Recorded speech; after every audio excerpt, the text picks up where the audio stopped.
গতকাল দেখছি মসজিদের ভিতরে ফুটবল খেলতেছে, সিলেটে মসজিদের ভিতরে চোখ বাইন্দা হাড়ি ভাঙ্গা খেলতেছে। ওরা আমার আহলে হাদিস মানে বিনোদন বিনোদন, শেষ পর্যন্ত প্রমাণ হয়েছে। কথা বলেন ঠিক কিনা? আল্লাহর ঘর মসজিদে জীবনে ফুটবল খেলা দেখছেন? ওরা মসজিদকে খেলার স্টেডিয়াম বানাইছে। এদের কাছে কি ইসলাম নিরাপদ?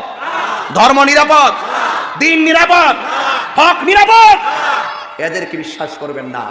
ওরা নিঃসন্দেহে ভিন্ন একটি এজেন্ডা নিয়ে মাঠে নামছে, শুধু ফিতনা লাগাইবার জন্য। কথা বলেন ঠিক কিনা? আপনারাই বলেন, মসজিদ কি ফুটবল খেলার জায়গা? কিসের জায়গা? আপনারা কি দেখেন নাই? আমি সরকারের কাছে বিচার দিয়ে গেলাম। আজকের এমপি মহোদয়, আমার আলহাজ আশিকুল্লাহ রফিক এমপি মহোদয়, মহেশখালী কুতুব দিয়ার মানুষ, প্রাইম মিনিস্টার যখন ওনারা দায়িত্ব দিয়েছিল, উনি একটা মুসকে হাসি দিয়েছিল। কথা কোন ঠিক না? ছোট মানুষ বলে অনেক আখ্যায়িত করছিল, কিন্তু ওনার মনটা বড় আছে।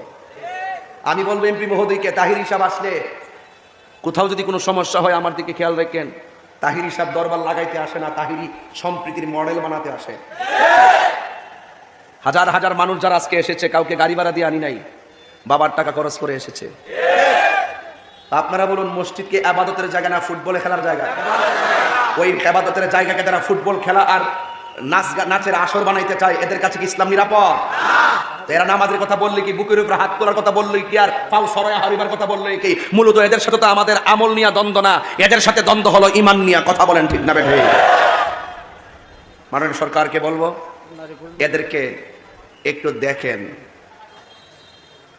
এদেরকে একটু চেক দেন। রাষ্ট্রের সম্প্রীতি নিয়ে আপনি কাজ করেন। আমি মনে করি ধর্মের একটা সম্প্রীতির দরকার। যে যেমনি খুশি সে রাষ্ট্রের বিরুদ্ধে কথা বলতে পারবে না, দায়িত্বশীল ব্যক্তির বিরুদ্ধে কথা বলতে পারবে না। এটু আপনি আইন পাস করে দেন, যার যেমনি খুশি এমন ভাবে দিনকে ব্যবহার করতে পারবে না। যদি কেউ এরকম ভাবে দিনকে যার যার মতো করে ব্যবহার করে, এই দেশে শান্তি আসবে না। দিনের সঠিক চর্চা যখন দেশে থাকবে, খোদাই রহমত এই দেশে নাজিল হবে। কথা বলেন ঠিক কিনা? এদের পতন নিশ্চিত আমি দেখতেছি।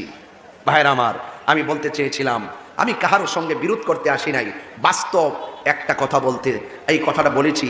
মসজিদের ভিতরে ফুটবল খেলা দেখে আমি বুঝতে পেরেছি কিয়ামত মনে আর বেশি দিন নাই। কিয়ামত তো চলতেছে, অলরেডি তো চলতেছে, অনেক আলামত চলতেছে কিনা? এই আলামতের কিন্তু আর বাকি নাই। কথা কোন ঠিক নেই? এই জন্য আমার যুবক ভাইয়েরা, আমার মহেশখালীর বাবারা, নীরব নিবৃত্তি বসবেন। আমি কাউকে আঘাত করার জন্য আমি কথা বলছি না রে বাজান। আল্লাহ রাব্বুল আলামিন কোরআনুল কারীমের মধ্যে সুন্দর করে বলে দিয়েছেন, ইয়া আইয়ুহাল্লাযীনা আমানু দুখুলু ফিস সিলমি কাফা।